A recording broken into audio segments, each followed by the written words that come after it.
Hello everyone.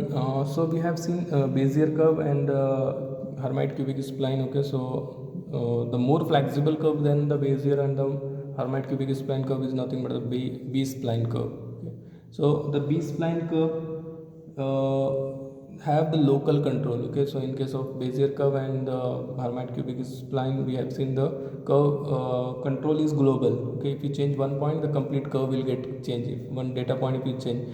Now in case of B-spline curve, if suppose you are changing one data point, the only small portion will be affected.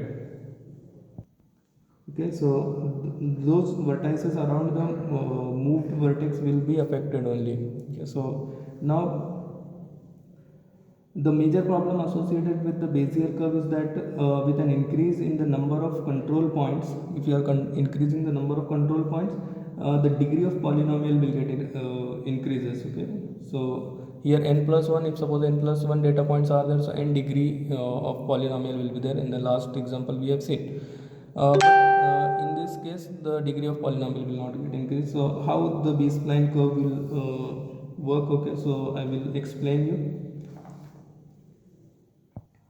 The B-spline curve separates the degree of polynomial representing the curve from the number of given control points. Okay. So now if suppose you are having few points, I will show you how. If suppose you are having point P1, P0, P1, P2, P3, P4, P5 and P6. If suppose 6 data points are there and your Bezier curve will be B-spline curve will be like this. So if you join all these data points,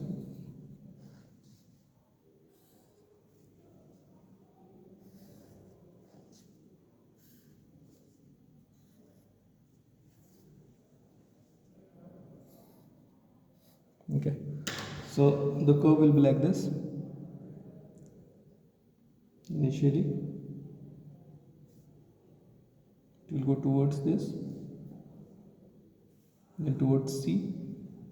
Here suppose it is P0, P1, P2, P3, P4, P5 and P6. Towards C it will, towards P3 it will go. Then after that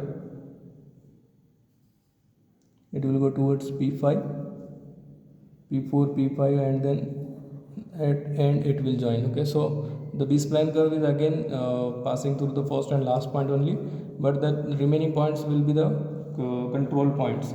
Now in if suppose you have changed point P3, okay, somewhere here, so let us say here P3 dash. Okay, so in this case what happened, the Bezier curve, the shape of the Bezier curve will get changed. Shape of the B-spline curve will get changed like this. So here it will start from here only. Okay. So from here it will go like this towards P3, then it will move like this, and after that it will join and it will continue. Okay, so only this portion, okay, these 3-4 points will be affected only. Now if suppose for a moment if you have changed P3 somewhere here, okay, so in this case how the curve will get changed I will show you. So first initially it will go towards P1, okay, then after that it will go towards P2, then it will go towards P3, okay, then after P3 it will go towards P4, P4 and then P5 and directly it will go to the P6. Okay, so the curve will be like that. Here this will not be there, curve will go like this. Okay, this will not be there. Okay, so your curve only the portion, okay, this much portion will be affected. So this is called as a local control.